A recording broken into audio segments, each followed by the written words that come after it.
Bom, pessoal, essa é a nossa última videoaula. Eu vou falar agora para vocês, na verdade, vou fazer uma recapitulação, né, que eu pretendo que seja o mais didática possível, né, para todos nós fecharmos aqui essa leitura, né, essa introdução, né, aos conceitos, né, básicos aqui da contabilidade nacional, temos, né, agregados do país como um todo. E vou introduzir também para vocês alguns tópicos relevantes que dizem respeito aos ajustes que a gente precisa fazer a partir do número que nós calculamos, né, a partir do cálculo do PIB, da forma como foi explicado, né? Então, a gente tem que levar em consideração, especialmente quando fazemos comparações, né, ao longo do tempo, o efeito da mudança nos preços, né? Então, o PIB calculado em 2018, né, foi calculado com os preços que estavam prevalecendo naquele ano. Né? Em 2019 são outros preços.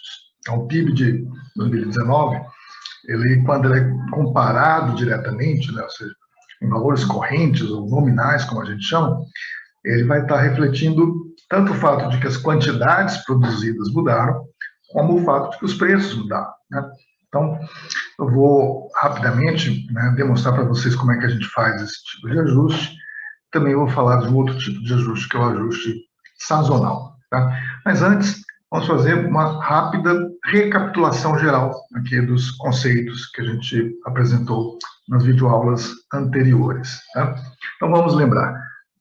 Primeiro, o PIB representa o valor de mercado de todos os bens e serviços que são produzidos na economia destinados à demanda final durante um determinado período de tempo. As matérias-primas, de uma maneira geral, são processadas nas empresas, são transformadas em bens intermediários, que são vendidos, né, a outras empresas até chegar no processamento final. Todas essas compras intermediárias, né, formam o que a gente chama da demanda de consumo intermediário da economia, ou CI. Um exemplo, né? Considerem um fazendeiro que vende 10 litros de leite cru por R$20 para um laticínio. O laticínio, por sua vez, vende o queijo que foi produzido com esse leite por R$50 aos consumidores finais.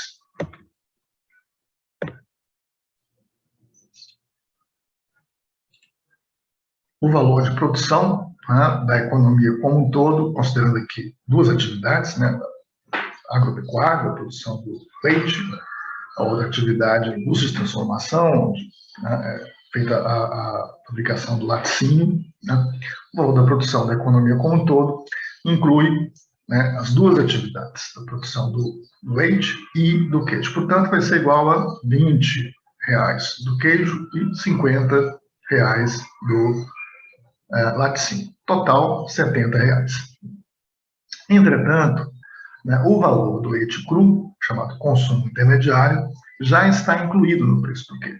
Né, e exatamente para evitar a dupla contagem, né, que eu falei para vocês nas videoaulas anteriores, né, que vale tanto para o consumo intermediário como para a questão das importações, né, que eu também já discuti com vocês na última videoaula, nós precisamos, então, calcular o valor que foi adicionado na atividade produtiva, né, o chamado valor adicionado bruto, que está incluído no PIB, né, nós precisamos também fazer aquele ajuste lá dos impostos indiretos, né, e o valor adicionado bruto corresponde somente ao valor dos bens finais, nesse caso, o queijo, né, que foi vendido a R$50.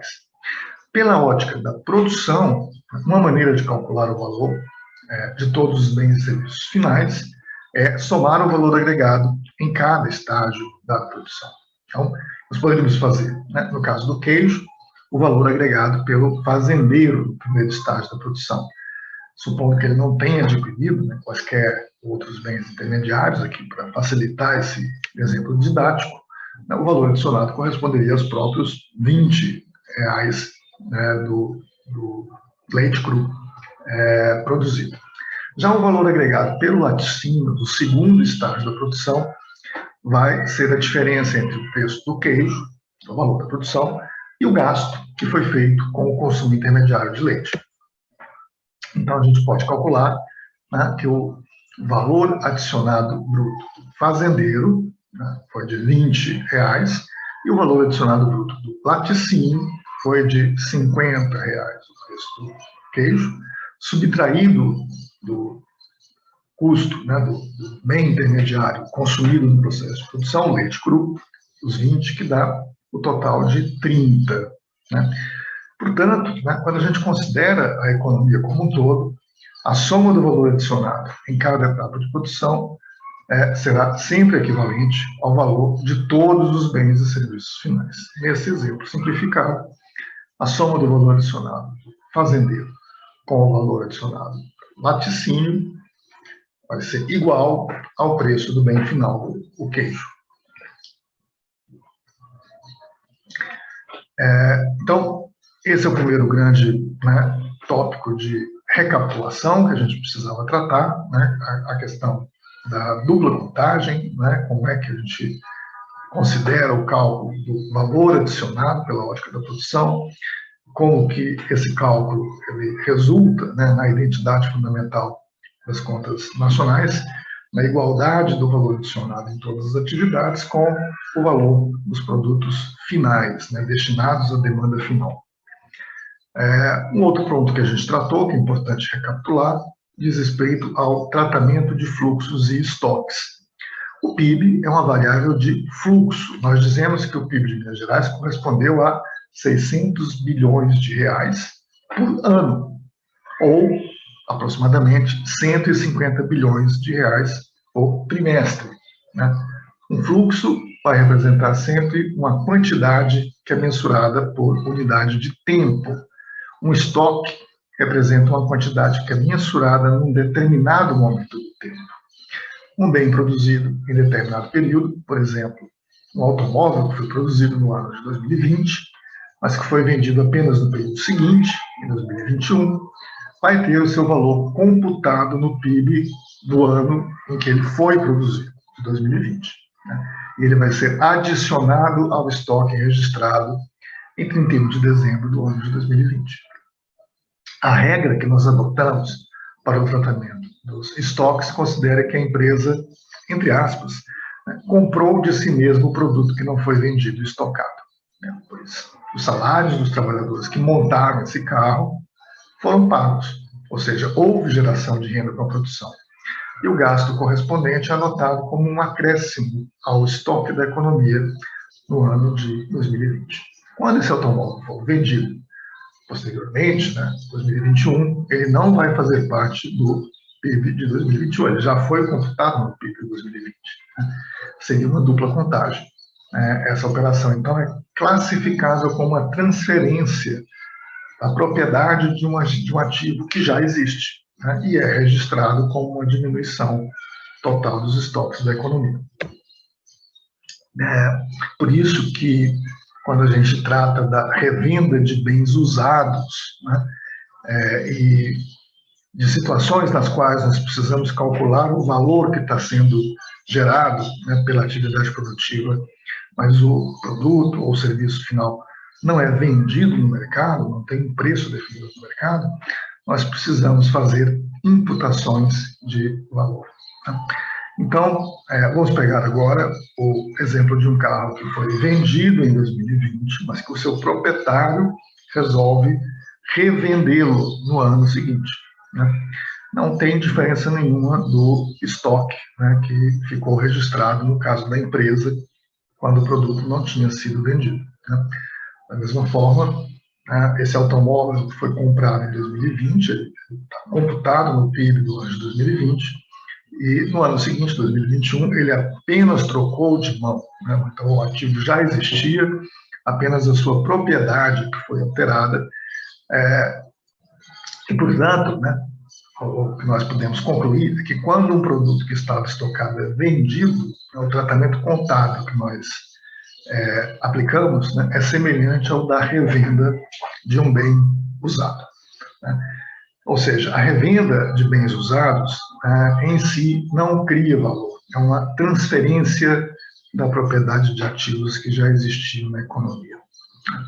Muitos bens e serviços que são produzidos na economia não são transacionados. e, portanto, não tem os seus preços definidos pelo mercado. Em alguns casos, como educação pública, nós temos um similar que está sendo produzido no setor privado, e o preço praticado no setor privado pode ser utilizado como uma regra para a imputação do valor criado no setor público, né? Outras vezes não é possível, né, fazer essa imputação de valor considerando os preços praticados de produtos semelhantes, né, por empresas no setor privado. A opção desse caso vai ser calcular o valor pelo seu custo de produção, né?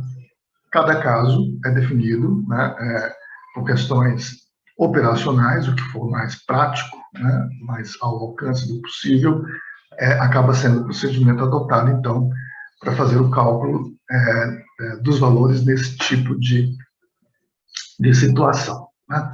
O usufruto, né, desses bens e serviços que são produzidos e não são vendidos no mercado, são ofertados gratuitamente, né? O seu usufruto gera, da mesma forma que algo adquirido no mercado, também vai gerar bem-estar. Deveria ser incluído no cálculo do PIB.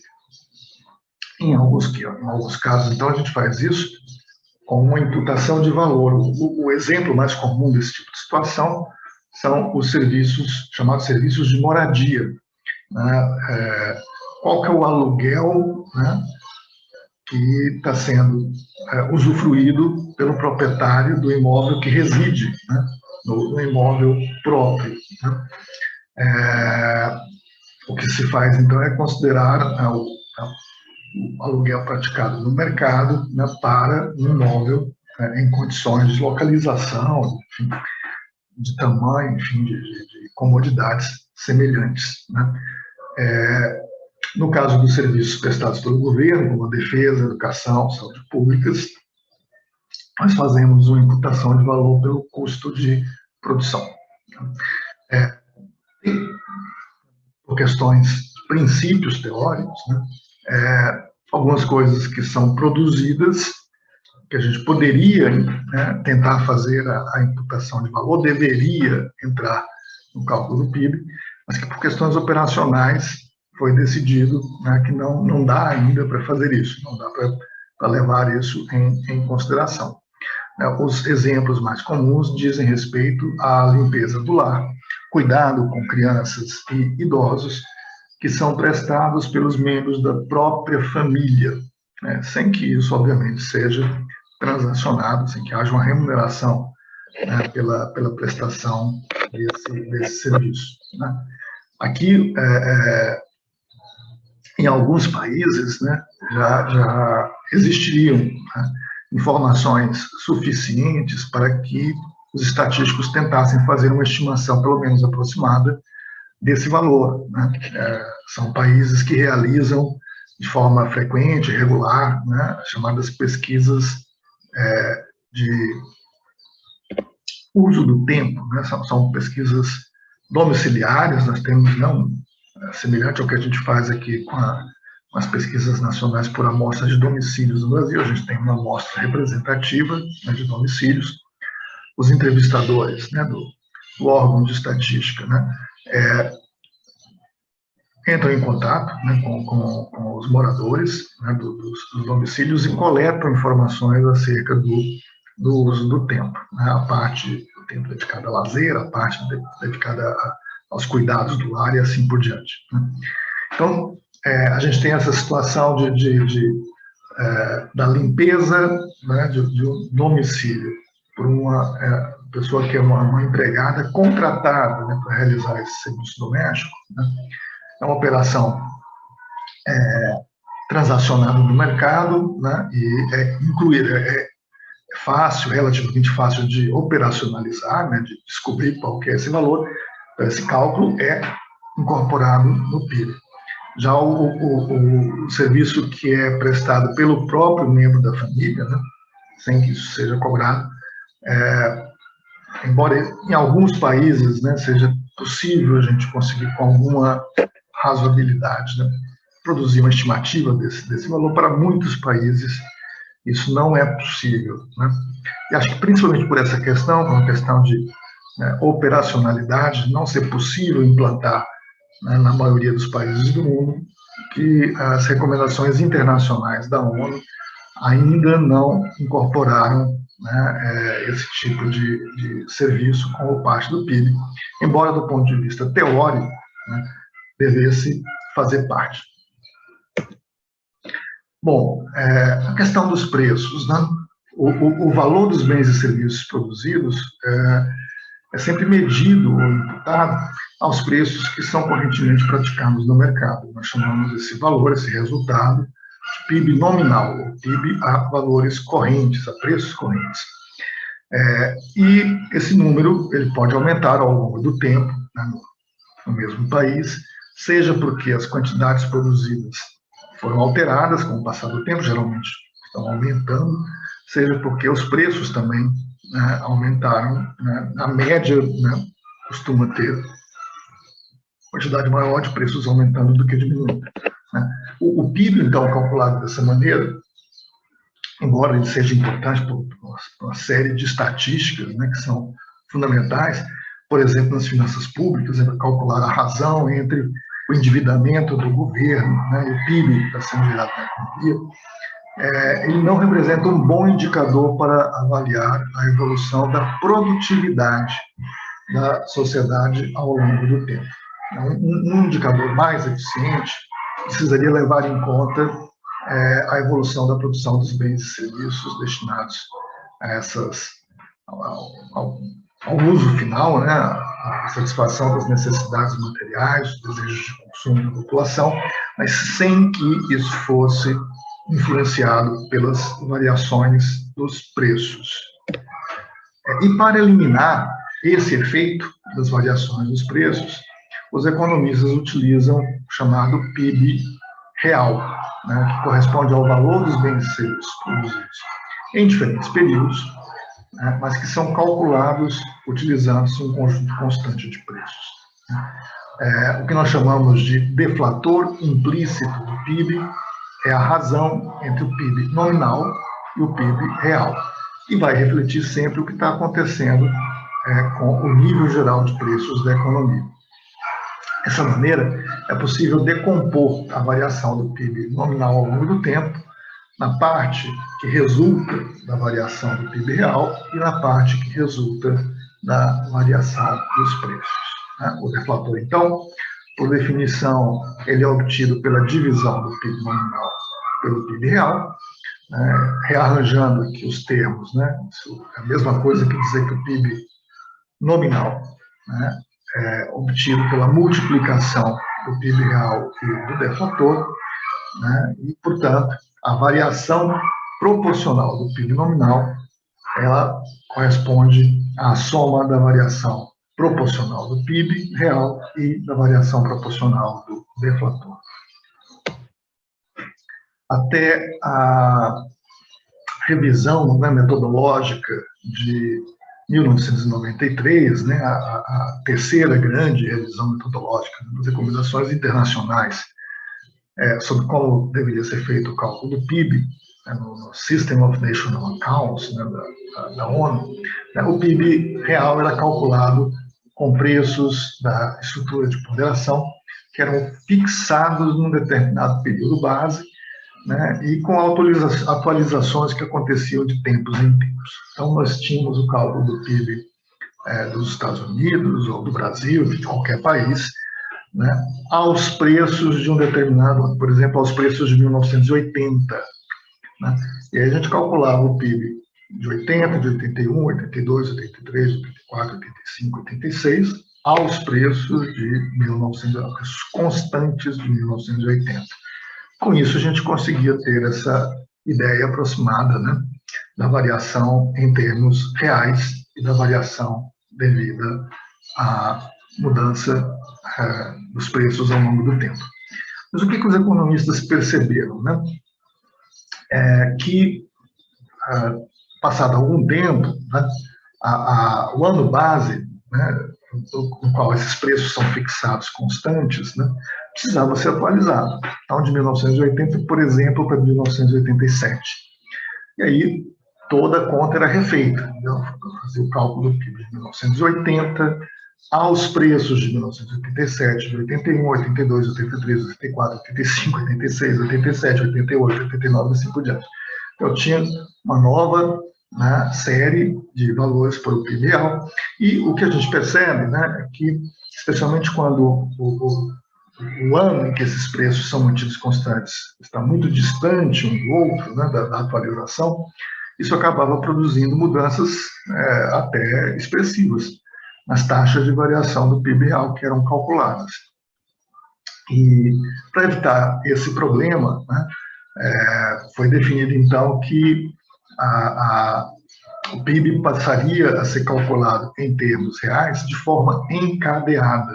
O que quer dizer isso? Quer dizer que o PIB de 1980, né, foi calculado com os preços de 79, o PIB de 81 com os preços de 80, o de 82 com os preços de 81, e assim por diante.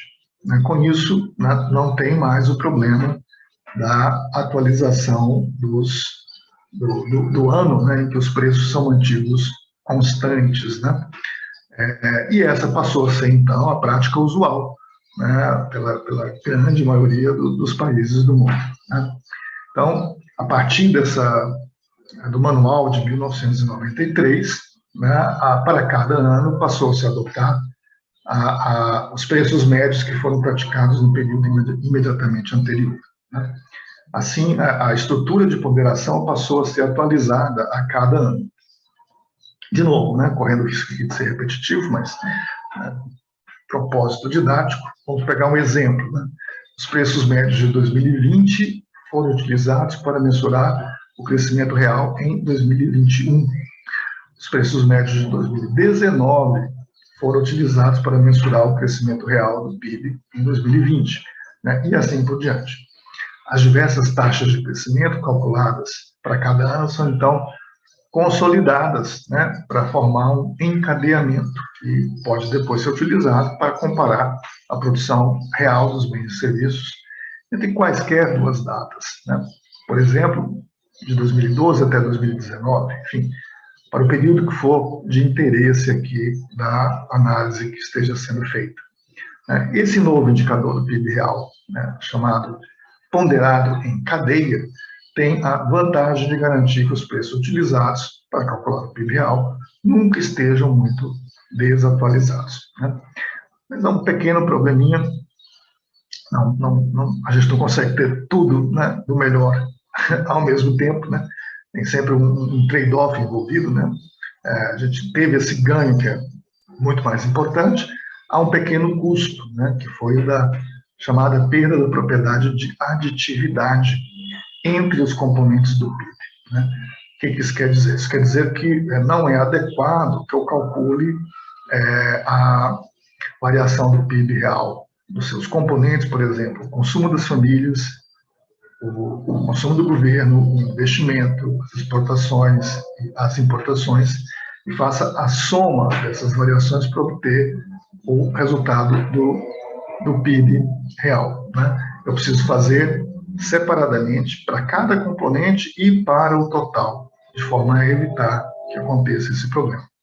Da mesma forma, se eu fosse fazer análise pela ótica setorial, considerando o valor adicionado bruto na agricultura, na indústria, nos serviços, né, a soma da variação real, né, de cada um dos setores da economia não coincide exatamente com a variação do PIB, do total, né, por conta dessa perda da propriedade de aditividade. Mas isso é uma questão totalmente residual, né, então é um custo que se considerou que vale a pena para calcular da maneira que seja mais prática e operacional, né, é o que a gente melhor consegue aproximar de uma situação de cálculo ideal, né, e sem, né, uma grande desvantagem.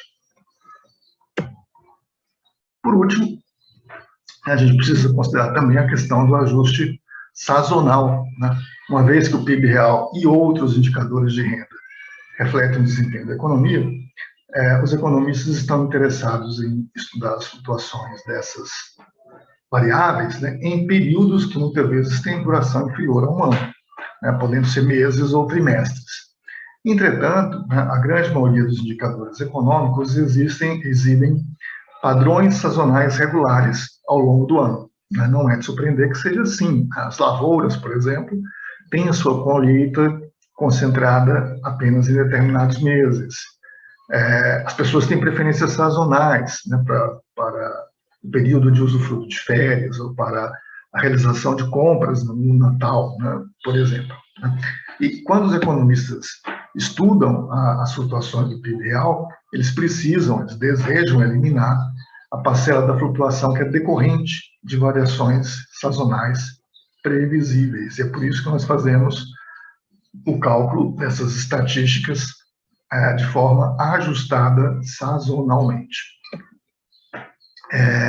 Aqui eu trouxe para vocês, né, o caso do PIB real encadeado, né, que é calculado pela Fundação João Pinheiro para o Estado de Minas Gerais, na série sazonalmente ajustado. Né?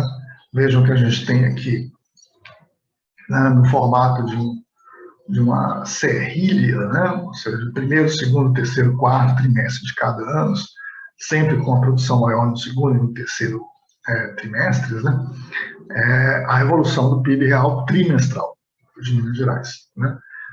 E o que a gente consegue fazer, né, utilizando técnicas estatísticas que são adotadas com exatamente o mesmo procedimento, né, por todos os países, né, aqui no Brasil, né, da mesma forma que se faz para o cálculo do PIB do Brasil, também se faz para cada um dos estados. Então, o procedimento de ajuste sazonal que a gente adota aqui para Minas Gerais é exatamente o mesmo, né, que o IBGE adota para o cálculo do PIB do Brasil. Então, a gente tem um algoritmozinho, né, que segue o mesmo padrão para todos, né, e aplicamos esse algoritmo, então, para obter a série ajustada sazonalmente, que vocês podem ver aqui no gráfico, né, corresponde à linha mais escura, né, na cor azul. Okay? Então, esse é o exemplo, né, do PIB trimestral de Minas Gerais, calculado com metodologia própria da Fundação João Pinheiro. Era isso que eu tinha preparado aqui para essa introdução. Tá? Eu agradeço muito a atenção de todos, né? Espero que essas videoaulas, né, e o material que foi preparado para vocês seja bastante útil. Tá? Muito obrigado a todos vocês. Tá? Um grande abraço.